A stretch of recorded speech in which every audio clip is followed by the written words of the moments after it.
ஆண்டவர் டிஎம்எக்ஸ் முறுக்கு கம்பிகளின் அரசன்.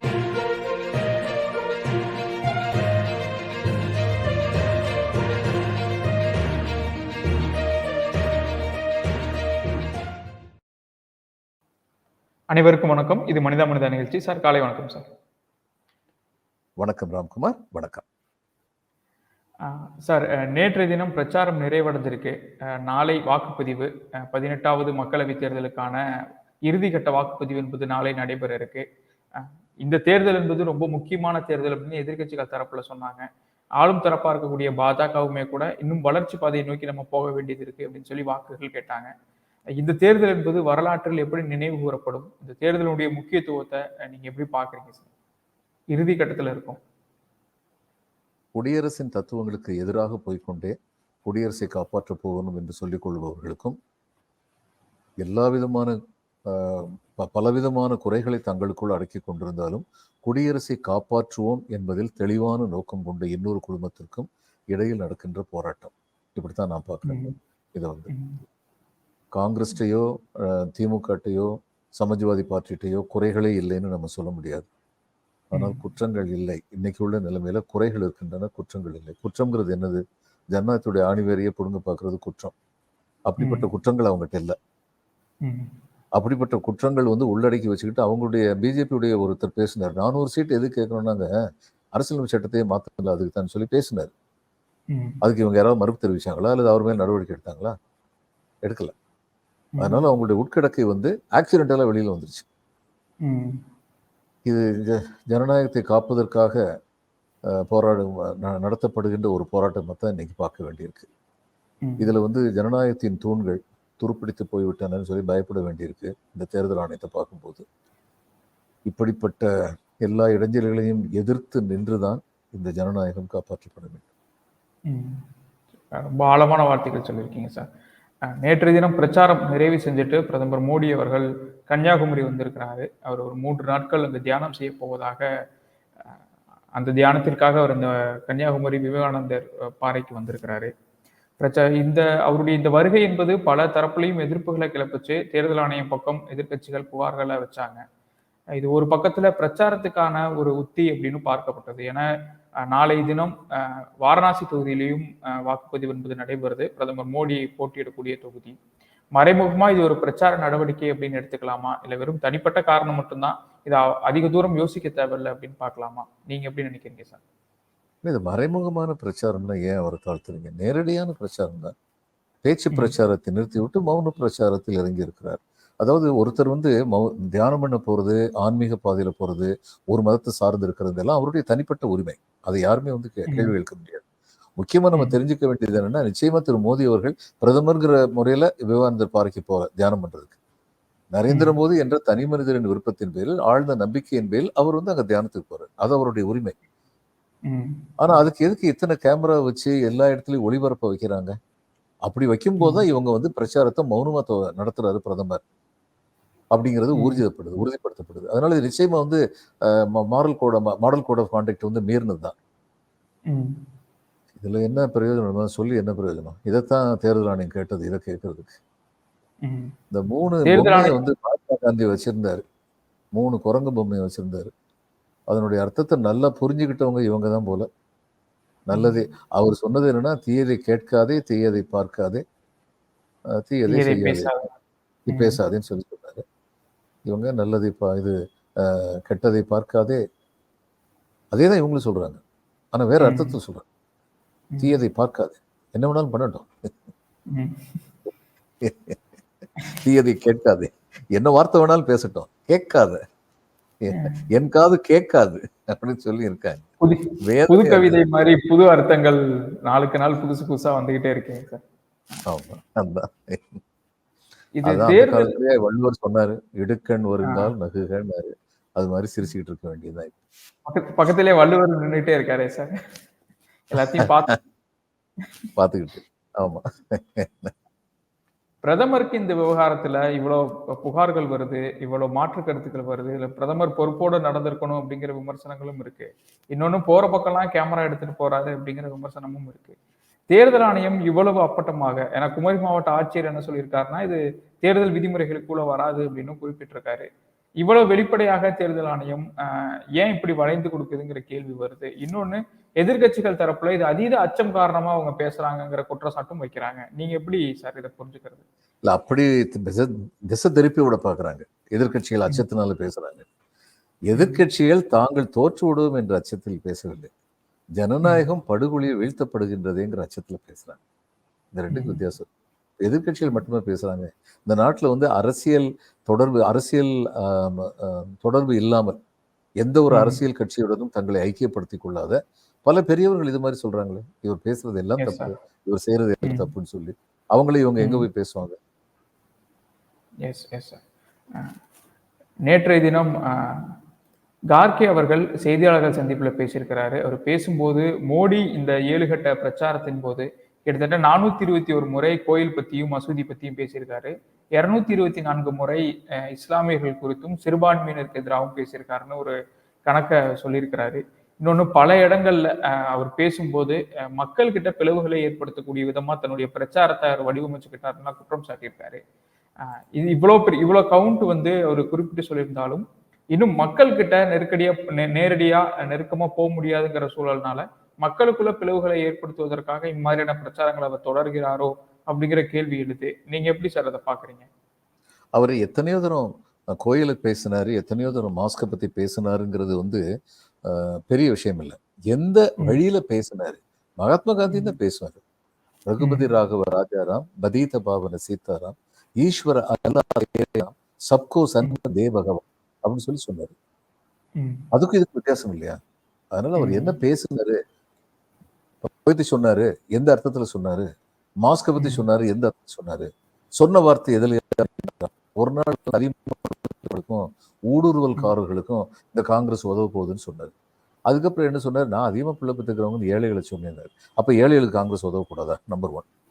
சரி, அதை விடுங்க. அதிகமா பிள்ளை பெற்றுக்கிறவங்க ஊடுருவல்காரர், இது ஏழைகளை பத்தி சொல்லிங்க. ஊடுருவல்காரர்கள்னு யாரை பத்தி சொன்னீங்க? இப்ப எனக்கு வருத்தம் எல்லாம், இந்த கேள்வியை ஏன் ஊடகங்கள் கேட்க மாட்டேங்கிறாங்க? ஏன் மௌனம் காக்குறாங்க? இதுதான் நம்ம நாட்டுடைய பீடை. தேர்தல் ஆணையம் மௌனம் காப்பதும் ஊடகங்கள் மௌனம் காப்பதும் இந்த நாட்டின் சாபக்கேடு. பொதுவா பேசிக்கிட்டே இருக்காங்களே ஊடகங்கள், இவர் பேசுறதுலாம் தப்புன்னு. இதுக்கு அவற்றை ஏன் விளக்கம் கேட்க மாட்டேங்க? திரு மோடி அவர்களே, ஊடுருவல்காரர்கள் என்று யாரை சொன்னீர்கள் அப்படின்னு கேட்க வேண்டியதானே? அப்படிலாம் கேட்க மாட்டாங்கிற தைரியத்துல அவர் தொடர்ந்து பேசிக்கிட்டே போறாரு. மாஸ்கை பத்தி பேசுறாரு, மந்திர பத்தி பேசுறாரு. எந்த விதத்துல பேசுறாரு? அதுதான் தவறு. இந்த நாட்டு மக்களை ஒன்றுபடுத்துவதற்காக கோயிலை பற்றியும் மசூதி பற்றியும் பேசுகிறாரா, அல்லது இந்த நாட்டு மக்களை பிளவுபடுத்துறதுக்காக பேசுறாரா? இந்துக்களை பத்தி, முஸ்லிம்களை பத்தி எல்லாருக்கும் ஒரு வரலாறு இருக்கு. 1965 வந்து பாகிஸ்தான் கூட வந்து நமக்கு வந்து யுத்தம் நடந்தது. காஷ்மீர், நான் சின்ன பையன், ஆனந்த வேடன்ல இருந்து அந்த செய்தி வந்திருந்தது. காஷ்மீர் ஃப்ரண்ட்ல ஒரு நம்முடைய சோல்ஜர் ஒருத்தர், அவர் கையில இருந்த துப்பாக்கியில் இருந்த குண்டு அத்தனையும் காலியாச்சு. அவர் பதுங்குல இருந்து வெளியில வர நிச்சயமா சாவோம், ஏன்னா துப்பாக்கி சுடலன்னு எதிரில் உள்ளவங்களுக்கு தெரிஞ்சிடும், தைரியமா வெளியில வருவாங்க. அதனால இவர் வெளியில வந்தார். அந்த துப்பாக்கியில வந்து பேயனட் அப்படின்னு ஒன்று இருக்கும், சனியன் சொல்லி சொல்லுவோம். அது ஏன் தமிழ்ல வந்து சனின்னு சொல்றாங்க? கூர்மையான கத்தி ஒன்று துப்பாக்கியோட சேர்த்து இணைக்கப்பட்டது. அந்த பேயனட்டை வச்சு எதிராளிகளை, விரோதிகளை 4-5 பேரை குத்தி கொள்ளும்போது இவர் உடம்பு வந்து சல்லடையா பின்னி எடுத்துட்டாங்க அந்த எதிராளிகள். அப்படி சல்லடையா பின்னி உயிரிழந்த நம்முடைய போர் வீரருடைய பேர் என்ன தெரியுமா? அயூப் கான். இவங்கதான் தெரிஞ்சுக்கணும். அவர் இந்தியர் தானே? இதா இருந்தா முஸ்லீமா இருந்தானே, இந்துவா இருந்தானே, இந்தியர் தானே? எல்லா நேரத்திலையும் இப்படிப்பட்ட இது இருந்திருக்கு. ராஜா தேசிங் வந்து இங்க வந்து ஆற்காடு நவாபை எடுத்து சண்டை போட்டார். அவருடைய படைத்தளபதி யாரு? மெஹபூப் கான். நாட்டின் மேல விசுவாசம் வச்சிருந்தவங்க தான் இந்த நாட்டில் உள்ள எல்லா மக்களும். விசுவாசம் இல்லாதவங்க இருக்கவங்கள எல்லா சமயத்தை சேர்ந்தவங்களும் தான் இருக்காங்க. தவறு செய்யறவங்களுக்கு வந்து ஒரு சமயத்தின் அடிப்படையில் தவறு செய்பவர்கள் கிடையாது. சமயம் வந்து தவறு செய்ய சொல்லல. அதனால அப்படி சமயத்தின் அடிப்படையில் சில பேர் வந்து கேட்டகரைஸ் பண்றதுங்கிறது ரொம்ப பெரிய தப்பு. அப்படி பண்றாங்க. அதிகமா புள்ள பத்துக்கிறவங்க முஸ்லீம் பத்தி தான் சொன்னாரு. இன்னைக்கு ஒரு விவாதத்தில் ஒருத்தர் சொன்னாரு, இல்லை ஒரு முஸ்லீம் பத்தி தான் சொன்னாரு, அதுக்கப்புறம் வந்து வார்த்தையை பின்வாங்குறாரு அப்படின்னு சொன்னாரு. அவர் இந்த காலத்துல இதற்கு முன்பு வந்து தன்னை ஒரு வளர்ச்சி நாயகனா காட்டிக்கிட்டாரு, தன்னை பாதுகாவலரா காட்டிக்கிட்டாரு. இந்த காலங்கள்ல தன்னை ஒரு கடவுளுக்கு நிகராக கடவுளால் அனுப்பப்பட்டவராக காட்டிக்கிறாரு. அதை ஒட்டி கார்கேவும் இன்றைய பிரஸ் மீட்ல பேசும்போது அம்பேத்கர் சொன்ன ஒன்ன கோட் பண்ணியிருந்தாரு. மதத்துல பக்தி அப்படிங்கிறது ஆன்மாவை ரட்சிப்பதற்கான பாதையா இருக்கலாம். ஆனா அரசியல்ல பக்தி அப்படிங்கிறது சீரழிவுக்கான ஒரு உறுதியான பாதை. அதனுடைய இறுதியில அது சர்வாதிகாரத்துல தான் முடியும் அப்படின்னு அம்பேத்கர் சொன்னதாக குறிப்பிட்டிருக்கிறார். தனி மனித வழிபாடு என்பது இந்த காலத்தில் ரொம்பவும் அதிகமாக நடந்திருக்குங்கிறத நம்ம பார்க்கிறோம். தனி மனித வழிபாடு, தனி மனித துதி, இதை எப்படி சார் பாக்குறீங்க நீங்க? அது ஆபத்தானது. கொள்கையின் அடிப்படையில் தான் கட்சிகள் இயங்க வேண்டும்.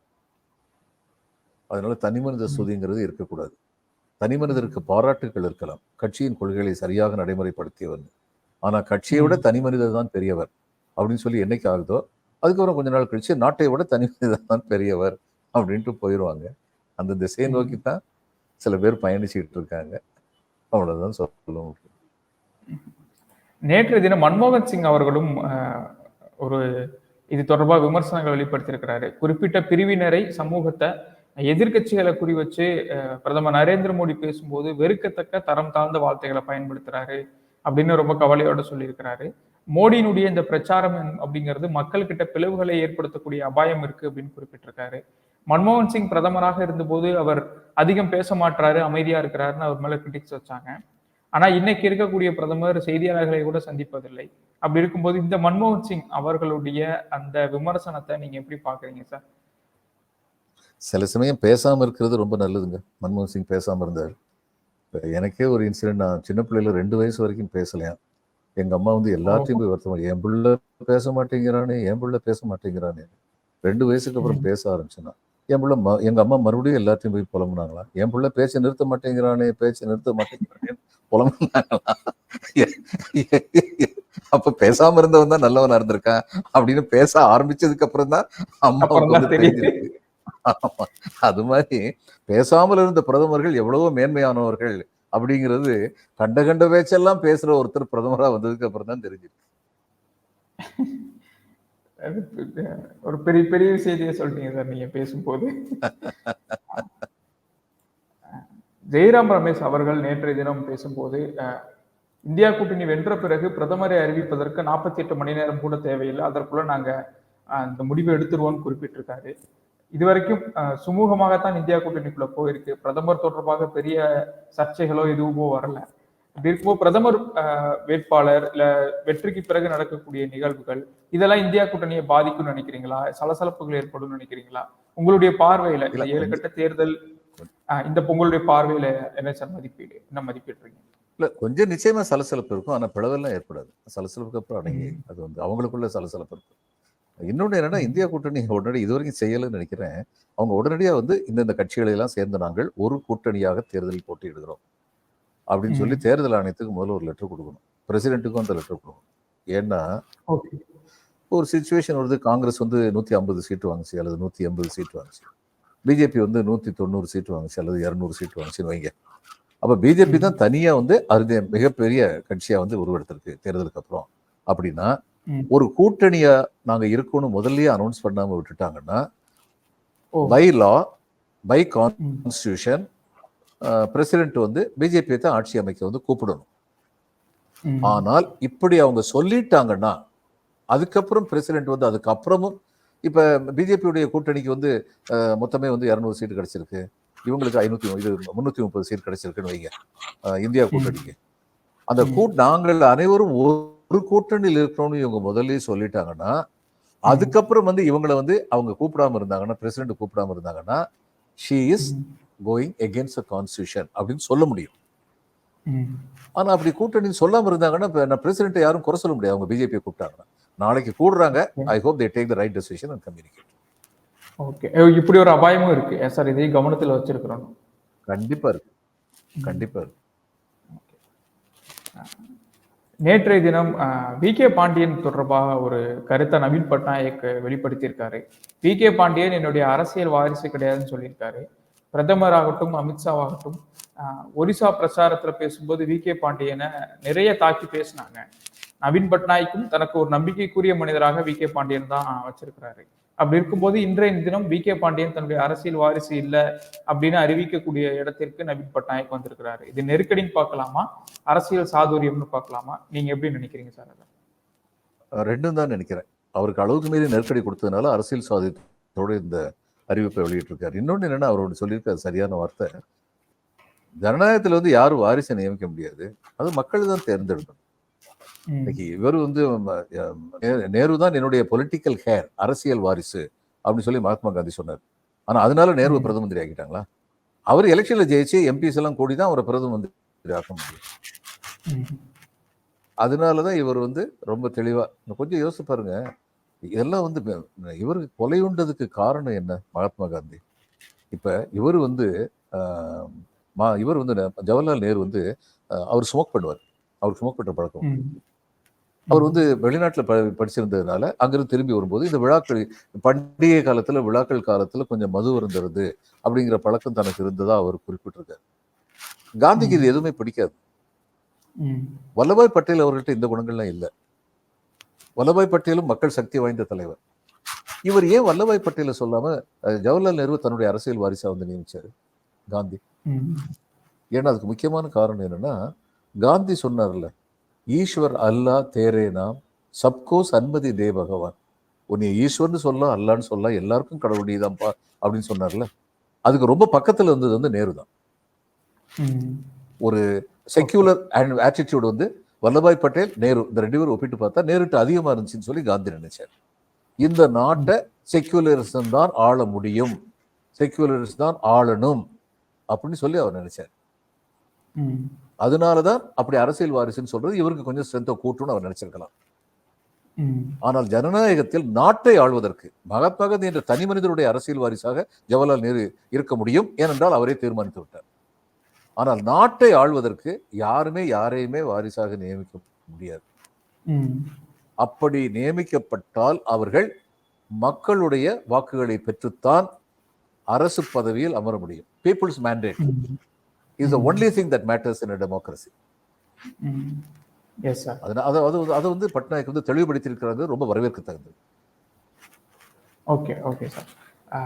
நீங்க சொல்லும் போதும் தோணுச்சு சார், நல்ல பழக்கம் எது, கெட்ட பழக்கம் எது அப்படிங்கிறத தாண்டி நம்ம என்ன கொள்கையில நின்று அதை நம்ம கொள்கை என்ன, அதை எப்படி அதன் மூலம் வழி நடத்தப்படுறோம் அப்படிங்கிறது ரொம்ப முக்கியமானதுன்னு படுது சார்.